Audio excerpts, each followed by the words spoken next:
Ryan Hoppe. Ryan Hoppe. Ryan Hoppe. Ryan Hoppe. Should be played at high volume. This should be played at high volume. This should be played at high volume. Preferably in a residential area. The following thoughts on Hoppe Hour do not represent Cox Media Group or its sponsoring. Anything you hear may and will be used against you. Thank you. The 2015 recipient of the Best Local Podcast by the Creative Loafing of Tampa. You are tuned in to Hoppe Hour. What's up? You are tuned into Hoppe Hour. I am your host, Ryan Hoppe, and I'm pretty pumped about this next guest. You can hear him every morning as the host of The Jay Show on B96 in Chicago. Live on Hoppe Hour is Niice. What's up, man? What's up, Ryan? How you doing, man? I'm doing good, man. I first met you about 3 years ago at the 25th Morning Show Boot Camp back in Chicago, and you were just immediately nice to me because at those things, some guys have egos, some guys don't talk, so I was very flattered by how outgoing you were. Bro, let me tell you something, man. Honestly, just based on the type of guy I am, and also some of the experiences I had, number one, I genuinely just like to be nice to people. You know, I give everyone the benefit of the doubt. You're a young guy like myself. You know, your circumstances were very different from what they are now. You know, you were just starting off, and you told me that you were in radio and you're looking to move further, and that was awesome to hear. And now it seems like you're off and you're off to the races and doing your own thing. It's dope. You know what I mean? I appreciate it, man. Isn't it weird when you have a passion for something that if you put all your effort into it, things can maybe happen? What a concept, right? That's how it works, man. You just, you keep working at it, and the doors, they don't really open for you, but you kind of find the open doors if you stay more persistent, and then it turns into a good opportunity. But also I got to say, man, I'll tell you a funny story. I used to work in Miami, Florida, and a young guy came up to me into a club one day, and, this dude had a big afro and, kind of looked like he was just, running around Miami trying to get his music out. And he came up to me into the club, and he handed me a CD, and I was like, hey, what's up? He's like, hey, bro, can you play my music? And I was like, I don't know you, man. I don't know what's going on with you, but, hey, just sit down, have a shot, whatever. I'm not really trying to make anyone a star today. Long story short, years later, I leave Miami and I go to Chicago, and I hear about this new artist who's going to be on the B96 Summer Bash. And when they say his name, it just rings a bell. I'm like, Jason. I said, this kid sounds familiar. So I run down to my car and I see if I still have that CD from years ago. And lo and behold, it was the CD of the same kid from Florida. His name was Jason Derulo. Are you serious? I swear on everything. So what I learned from that moment was you never know, not because you want to, kiss anyone's butt or anything, but you never know what someone will become. So you just want to generally be nice to everybody and kind of give them a shot, or just at least hear them out and let them know that, I respect your hustle and that, I was once in your position, and at some point you may be way further than me. So it's all good. You know what I mean? Yeah, so to me, it seems like you got your big break in radio. Now, tell me if I'm wrong, but it seems like your big break was when you guys got to replace Eddie and Jobo about 10 years ago. Was that your big break? Well, you know what? It's all relative, Brian. Like, I'd like to give credit to a lot of people who've helped me over the years and say that I've gotten a lot of relatively big breaks over the years. When I was in college in Washington, D.C., a guy named Jeff Wyatt, who was the program director for WIHT Hot 99.5, saw me as a young kid who wanted to be in promotions, but also wanted to move into radio. I had no experience, and he took a shot at me. Put me out on the weekends, paired me up with another guy. We did a two-man show on the weekends, and with relatively big market 8, either or 7 or whatever it is at this point. But he gave me a shot, and that, for all intents and purposes, was a big break, you know what I'm saying, for a guy who'd never been on the radio before. And then another funny story, a guy named Dan Mason Jr., who used to be the program director for KISS in Cleveland, when I first started trying to get my own show and, to get off weekends, I flew out to Cleveland for an audition, and when I say royally, bro, I royally screwed it up. Like, it was the worst audition ever. It was bad. And I flew back to DC demoralized. And the guy actually called me and said, hey, I know you were nervous. If you can do what you do in DC for me again on an audition, you'll get this job. And he flew me back for a second audition. That never happened, ever. So, that would, in all seriously was a big break, you know. And while I was there, I got the chance to go with Dan down to Miami to be on Y100 because he had gotten a job there, and he brought me with him. That was a big break. And, once I was in Miami working, Todd Kavanaugh called me and said he wanted to give me a shot in Chicago, and I got to do mornings with no experience whatsoever. So, honestly, Ryan, I've gotten a lot of big breaks. B96 has been, the biggest market and biggest gig I've ever had, but, a lot of really nice people, from the Jeffs to the LBDs of DC, all types of people really helped me out, saw something in me that they thought, might be good for radio or for their station. And, it's been a cool ride thus far. But yes, I've gotten some decent big breaks, but B96 has been the biggest gig thus far. What did you think of the radio market of Cleveland? Because I obviously worked there when I was on Rover's Morning Glory, and they are a diehard breed of radio fans out there. Because it's a small, big market, they love their radio out there. It's cool. I'm a native New Yorker, so it's like it's a town where certain things, stick and some things don't. You have people who are diehards, but they could just give a crap. But Cleveland's it's one of those cities where, people are from the town. Most people have grown up there and been there for a long time, and they give a crap about everything that's going on there, from their sports teams to their media personalities, and radio included. So I was only in Cleveland for a year, but it was a great year. I mean, I made so much traction in that city in just a year, and I made friends who, I'm still friends with today, but I made fans very, very quickly. Not to toot my own horn, but we had a great time when I was doing the show at the time was called In the Crib with Niice on 96.5 Cleveland. And I had a ball, man. So, and not just because it was a great station to work for and great people to work for, but the city and the people there just really love you and had a good time with you. So, yeah, I love Cleveland. I had an awesome time living in Cleveland. Lived in Lakewood on the west side of Cleveland. That's where I lived. Yeah, I lived right there in Lakewood, a building called the Carlisle, right on the lake, on Lake Avenue. But yeah, Cleveland gets a bad.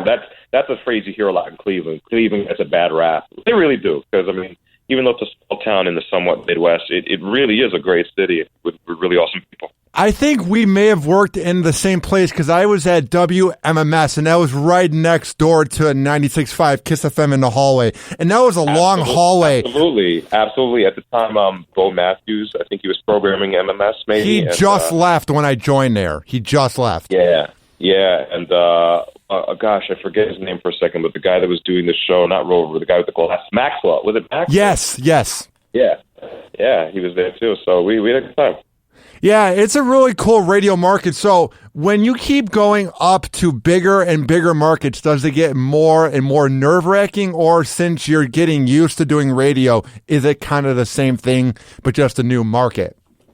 It does get nerve-wracking because the demands and the stakes become so much higher. The dollar amounts in terms of advertising and ratings, and the amount of people that you're trying to persuade or influence to listen to your show, the amounts are so much bigger. And then you have the PPM game that you got to play. We're a people meter market, so it's, you're dealing with millions of people in Chicago, whereas, so these may not be dealing with such a big population. It becomes nerve-wracking, but at the end of the day, man, I try to, if you sit there and think about all that stuff and it kind of gets in your head and affects your performance, I really just try to get on the air every morning, be my authentic self, have fun, make a really intimate bond with each listener that listens, make them feel like they are one person listening to us, and that we're in this thing called Morning Suck together. So that's really my approach. So yeah, the stakes are so much higher. Chicago's market number 3. Right above me are LA and New York, so it makes it sound very big, but I try to scale it back and make it feel small. Make it feel more intimate, and it's not really about the market size and the money and the amount of people. It's just about that intimate bond with the people who spend the day with you, Now, you've been there for about 10 years now, so what are your favorite memories so far of being on B96? Geez, well, I haven't reached just 10. I'm a little shy of 9 years, but yeah, pretty close. But I will tell you, some of my best memories of here in Chicago at B96 are the epic shows we have here called the Bashes. We got the Summer Bash and the Jingle Bash. Yeah. And those shows are so special. is so special for so many reasons. Number one, we've got the biggest acts in all of music every year on our stage, and it's one of those things that a heritage market, you get to be a part of, where people for decades look forward to these shows. Way before I was even a thought in this city, these were shows that were packed arenas of tens of thousands of people, and now I get the privilege to host them and be a part of them. Those shows are sick. And one of my favorite parts about the Summer Bashes and the Jingle Bashes out there, they're one of the few concerts in the country that are like produced in-house by B96. They're not like these canned shows that kind of get, thrown around the country. I mean, no discredit to them, but I think it's special that it's a show that we do ourselves here in Chicago, that we produce, that we get the talent and the acts, we get those deals, and we decide what acts will be best for the city at this time. Like, for instance, this Summer Bash, we got Britney Spears and a bunch of other acts. Harmony. We have a whole slew of really, really great music. One Republic. Just it's a show that's tailored for Chicago and for our listeners, and I think it's very special. And it's one of the few times where we get to really sit and party with our listeners on I guess 10,000, 40,000 person basis. But 5 days of the week I'm in the studio. I like being at the bashes and at the shows and being able to party with them and experience what we think is so cool with them. You know what I mean? What's it like when you get to go up there and introduce the next act and everybody is cheering for you or the next act? Like, how crazy is it being in front of a big audience? Not to sound douchey, but I guess I've kind of gotten used to it now, just because, we've done it for so many years, and, hosting shows is something that I've kind of done in each city I've lived in. So that part, not that it's all part of the great part of doing this gig, that you look forward to that. The shock value really comes when you see these artists and you're freaking out for the artists just as much as the listeners are, because they're people who, say like a Britney Spears, it's like someone that you've watched them grow from afar, and now they're standing in front of you. Like you name the act, and you see these careers start from wherever, and now they're standing in front of you. That never gets old. So the audience cheering for me is not really necessarily so much a buzz for me. It's standing back in the crowd with the audience and us all freaking out when Calvin Harris does This Is What You Came For, a song that you've listened to all year, and now he's doing it in front of you, and you're just like, whoa, is this really happening? That for me never gets old. Who are some of the nicest acts that you got to meet so far over the last 9 years? Outside of Jingle Bash or Summer Bash, just people who've just come to the station, I got to say that Drake is one of the nicest people I've ever met. He's a dude who I felt like if we were in the same town in the same time, we would have been boys. Like, me and that dude would have hung out, totally, like, written songs about how we can't get a date together. Like, I feel like that would have been a real good friend. So I really I haven't seen him in a while, but we really did hit it up with Drake when he came. Lady Gaga gave us one of the most authentic, real interviews we've ever given. She was just so warm, and talking to her was just like talking to somebody who was your homegirl for years and years and years. There have been a bunch of really, really good interviews. I can't really think of them all at the top of my head, but those two really do stick out. Drake and Lady Gaga left a good impression on me. Now, I'm not going to make you say any names, but when you have an interview that goes south or an interaction with a famous person that isn't good, how do you work through it and get the job done? Oh, man, that's such a great question. And really, it's all about just trying to figure out what the tone of your show is.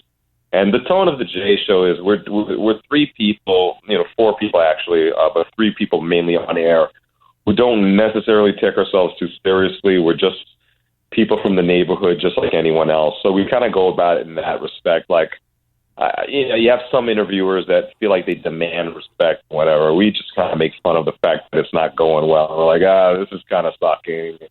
Maybe we'll get out of it, and once the interview's over, we'll make fun of it with the listeners, and we'll play it back and be like, didn't this part suck real bad? And it just becomes part of the shtick of the show, where we're just these people who just can't figure out how to get things perfect. And it's fine, because we're not perfect, you know what I mean? But no one is. And I think that creates the bond with the audience, because they're not perfect. I don't think they're looking for people to be perfect on the air. They're just looking for people that they feel like are kind of like them. You know what I mean? What is the best part about the team that you have on your morning show? The best part about my team is unequivocally that we are 100% the best of friends. Gabe, Shelly, Minnie are like my besties in Chicago. And that, I'd say, would be the first thing that's great about us. Our chemistry is real, and it comes from a really, really good place because we really genuinely care about each other. We care about each other's personal lives, social lives. We respect each other's privacy, but we also respect that, you know, in a friendship, you're going to take jabs and make fun, but we know that that's all in good camaraderie. So that's the best part of our friendship. And the also best part of our show is the fact that we're so different. You know, I'm a you know, African Jamaican American guy from New York. You got Gabe, who's a Puerto Rican dude from the heart of Chicago. Shelly is a white Polish girl from the suburbs of Chicago. We have completely different life experiences and in some respects worldviews, but we respect each other and we come together as, you know, people who just really enjoy our different perspectives. Like, we really enjoy when Gabe tells stories about, you know, being a Puerto Rican kid in Chicago. They enjoy my stories of being a young Jamaican kid. And I love hearing about Shelly's, you know, North Suburbs Polish family and her grandmother and her mother. And we just really respect each other's differences and enjoy each other. So those are the two best parts about our show, I think. Now, do you guys ever get into fights during the break or while you're playing songs, or is it usually after the shows? You know, like, we get on each other's nerves. We each have our own little quirks. You know, I would say my quirk is I have a terrible memory. So, you know, Gabe will tell me something and give me a cue that, you know, I'm supposed to remember. And, like, when the break will start, I'll completely forget what he told me to do. The break will go south, and he'll just, like, look at me and give me those eyes, and I'll feel all bad inside, and I'll just make fun of it and just maybe push the break someplace else or screw up the timing of the show and, you know, maybe throw off the clock. But that's how it works. You know, like, I don't have the best memory. Shelly's probably a little bit OCD at times, so she'll ask you the same question 5 times, and you'll be like, Shelly, I already told you that. Or she brings in her sticky food because she's kind of like a vegan type person. And then, you know, Gabe gets moody, or maybe I don't know, he just has his extreme opinions on things. Sometimes we're like, what are you talking about? So we each have our own little thing about us.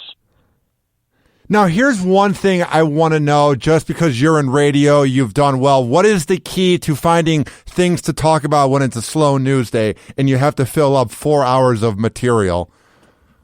You know what?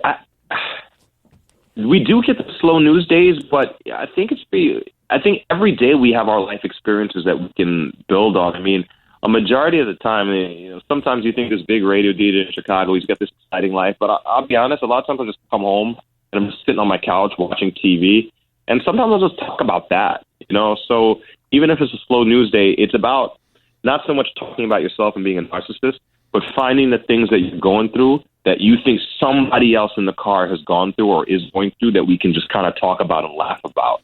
So even if it's a slow news day, the news is really, you know, I'll just put through Gabe and Shelly ask them questions about what they've been doing. And there's always content in our experiences. So there may be slow news days, but there's never a slow show day, ever. There's always something to talk about. Now, is it ever hard to do a morning show? Let's say if the Cubs are playing late and they play till 1 or midnight and you have to be up in 3 hours. Man, it's the hardest part about this job, bro. Like, this Cubs season, like, this World Series thing is killing me. Between this and the election, they both need to end, like, now. They both need to end somehow.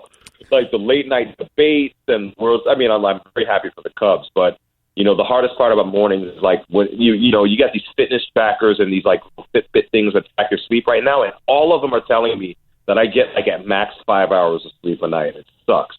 That's really actually decent, because I feel like 3 and 2 hours is what some radio guys get, which I can't even imagine doing that. That's insanity. Yeah, well, clearly I'm a slacker because I try to push it to 5 hours. I mean, honestly, when I got this job, my mom laughed at me. I was like, "What are you laughing at?" She goes, "You are going to wake up at 3 a.m. and go to work or whatever." Like, she just knows me. Like, I'm just not a morning guy. Like, I do morning radio, but my body is not built for waking up in the morning. It just never will be.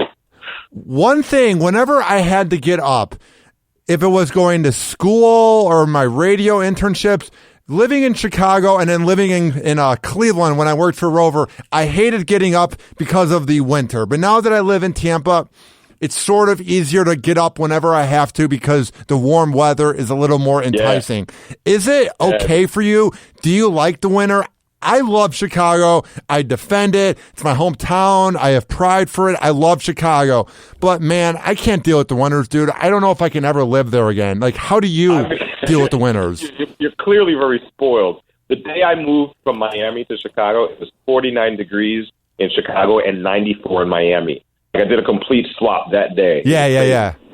But, the truth is, I grew up in New York, so I'm used to winter, I'm a winter sports guy. I'm a big snowboarder. So what I do to get through the winters is just look forward to going up to like Wisconsin and get on my board and taking some runs, or maybe flying out to Denver and maybe doing some of the West Coast riding.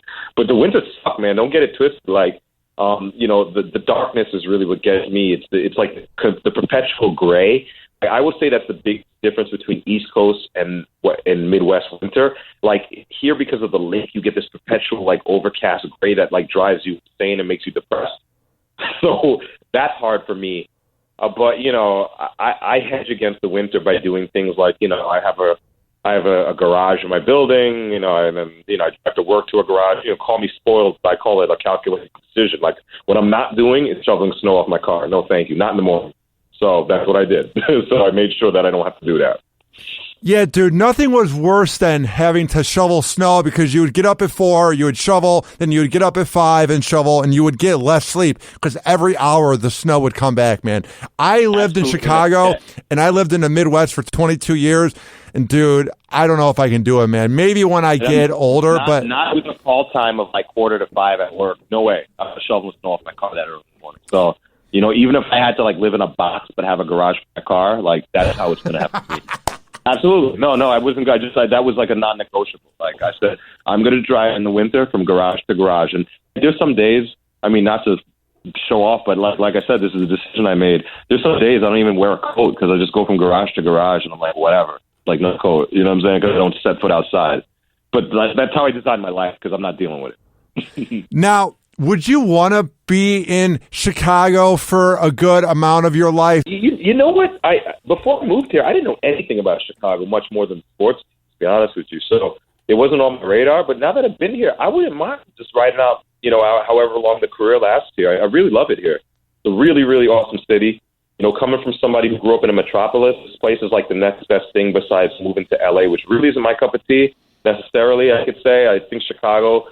coming from New York is probably the next best thing. And it's not even, I wouldn't even call it second best. In a lot of respects, Chicago like moves ahead of New York, in terms of cost of living and, some other things that people talk about. A lot of people like to talk about like, the cosmetics, but I think Chicago can be just as dirty and beautiful as New York is. So I don't really get into that conversation. But, there's no, for me, aside from being away from my family, like there's no downside for being here for a very long time. I really do love it here. What is your favorite part about it? For me, it was the food and the culture when it came to sport games. What are some of your favorite aspects of Chicago? Oh, man. I think you nailed it on the head. Everyone talks about the Chicago food and the culture. But I think it's something about being in a town where, people in Chicago ride so hard for the city. And in some respects, I'm kind of like on the outside of it because I didn't grow up here. So I kind of like got to catch the train on its way out. Like, people really, really, really diehard Chicagoans. I would say in some respects more than New Yorkers because in a lot of ways, New York, there are a lot of transplants of people from like other countries who could really give a crap. They're there for the whatever. Chicagoans seem to have this thing where it's like, yo, I'm Chicago through and through. And I think I want to say like 80 to 90% of people are like that here. So it's kind of inspiring to people who just kind of live and die for their community and their town and their city and everything about it. The good, the bad, the ugly. It's heartwarming, actually. It makes you feel like you're in a place that's a home, Now, for people that haven't heard your morning show, why should they tune in? I would say if you want to be with a show that a bunch of people who feel like they're your friends at no point, we have our own style. We don't really talk down to people. We don't really preach or anything like that. We just kind of like BS with the topics and give our unique spin on things. People who call up and give their spin on things, and we're not telling anyone they're wrong, they're an a-hole because they think of something. Everything's open game, everything's open season, and I think it's just a really, not to sound corny, but it's a safe place, but it's also a fun place, and it's really relaxed and easygoing. It's just really easy to listen to, in my opinion. That's what I've heard from people as well. So if you want to sit around on the couch with friends but be in your car driving through traffic, I think our show is the place to do that. Now, if people aren't in the market and they can't tune into B96 in their car or in their house, how can they hear your show online? Well, of course, yeah, we're a CBS station. All the CBS radio stations stream on an app called radio.com. So at any point, you can go to radio.com and check out any of our stations, including B96 Chicago. And we're right there every morning from 5:30 to 10 Central Time. Well, dude, keep up the good work. I am glad that you've been cool to me over the years, and I'm going to be back in Chicago in about a month and a half for Christmas, so we should definitely grab a beer. Anytime, man. I'm proud of you, what you've been doing, and thanks for considering me to be part of your program, man. I appreciate it. Of course, man. Keep up the good work, Jay. Cool. Take it easy, Ryan. All right, peace out, bro. All right, peace. Hoppe Hour.